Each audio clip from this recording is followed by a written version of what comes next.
Watu watatu wakamatwa kwa tuhuma za kumrushia William Ruto kiatu akihutubu. Karibu kwenye taarifa zetu za Erwan Media na kuomba uchukue sekunde moja upige subscription.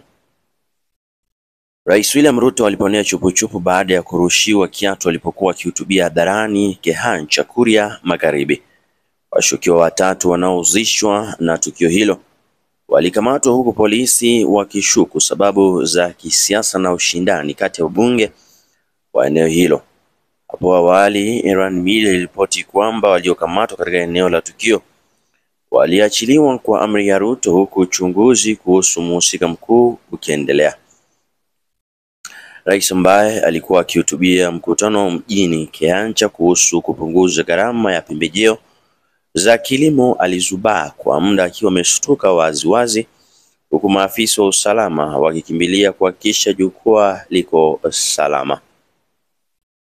Hotuba yake ilitatizika kwa muda mfupi wakati maafisa wa usalama walipoingilia kati.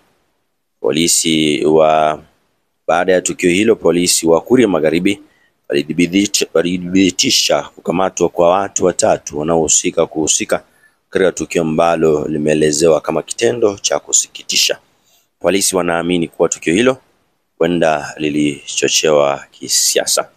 Afisa mmoja wa polisi ambaye alizungumza na Erwan Media kwa masharti ya kutotajwa jina kutokana na unyeti wa kesi hiyo alifichua kuwa washukiwa hawa wanadaiwa kuwa wafuasi wa bunge wawili wa upinzani katika eneo hilo.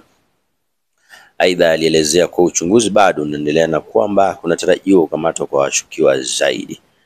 Licha ya kukamatwa kwao, mtazamaji wangu, basi uchunguzi ukiwa unaendelea, tukio hilo limezua mjadala wa kisiasa kote nchini, huku viongozi wakitoa wito wa utulivu na heshima kwa rais bila kujali msimamo wa kisiasa.